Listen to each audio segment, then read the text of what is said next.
இன்றே டவுன்லோட் செய்து உங்கள் ஃபேவரட் ஷோக்களை என்ஜாய் பண்ணுங்க. நீ உன் அம்மா அப்பா எல்லாரும் சேர்ந்து என்ன வளைச்சு போடுறதுக்கு பிளான் பண்ணிருக்கீங்க. ஐயோ இல்ல வர்ஷினி, நான் குடிக்கிற ஜூஸ்ல போதை மாத்திரை கலந்து திட்டம் போட்டிருக்கீங்கல்ல?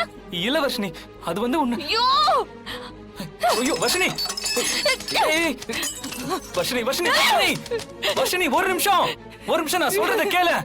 நீ நினைக்கிற மாதிரி எதுவும் நடக்கல. நீ ஏதாவது கற்பனை பண்ணிக்காத. டேய் என்னடா பண்றதெல்லாம் பண்ணிட்டு நல்ல மாதிரி நடிக்கிறியா? என்னோட விருப்பம் இல்லாம என்ன தோன்றியா? உனக்கு அசிங்கமா இல்ல? ஐயோ இல்ல வர்ஷினி, நல்லா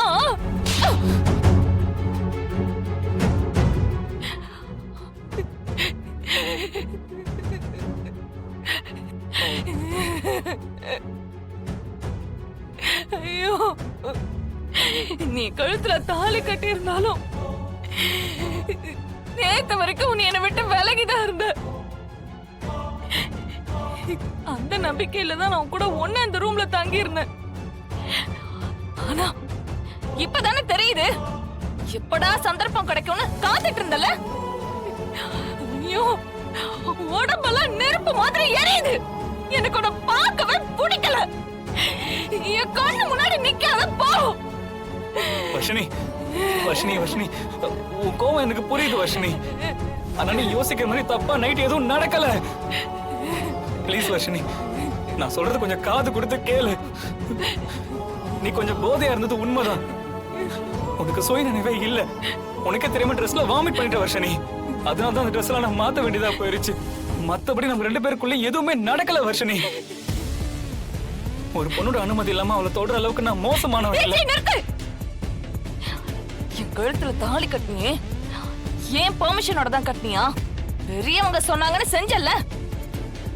இந்த மாதிரி உன் அப்பாவும் அம்மாவும் உன்னை கூப்பிட்டு கிளாஸ் எடுத்திருப்பாங்க. மகனே மகளே அவளை விட்டு விலகி இருந்தானா நீ நினைச்சது நடக்கவே நடக்காது. அவளை எப்படியாவது மயக்கி அவளை உன் பொண்டாட்டி ஆக்கிறேன்னு சொல்லியிருப்பாங்க.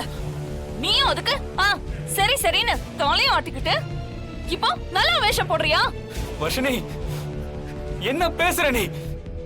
உன்னை எனக்கு இன்னைக்கு நேதா தெரியும். சின்ன வயசுல இருந்து நீ நான் ஒன்னா வளர்ந்துருக்க வர்ஷினி. என் மேல உனக்கு நம்பிக்கை இல்லையா?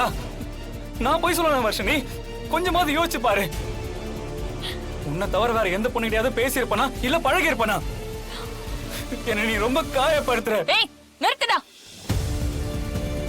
பிள்ளைங்க கண்ணீரை கூட நம்பலாம், ஆனா ஆம்பளைங்களோட கண்ணீரை மட்டும் நம்பவே முடியாது. நான் போதையில இருந்ததை சாதகமாக்கி என்ன மிஸ்யூஸ் பண்ணிருக்க. எனக்கு தலையெல்லாம் வலிக்குது. அப்படியே செத்தலாம் போல இருக்கு. வர்ஷினி போதும். நீ என்ன நம்பினாலும் சரி நம்பாட்டியும் சரி, இந்த வீட்டுல நான் பெருசா நினைக்கிறது ஜலமாவதான். அவங்க மேல சத்தியமா சொல்றேன், நமக்குள்ள எதுவுமே நடக்கல. உன் விருப்பம் இல்லாம என் நிழல் கூட உன் மேல படாது வர்ஷினி. ப்ளீஸ் தயவு செஞ்சு புரிஞ்சுக்க.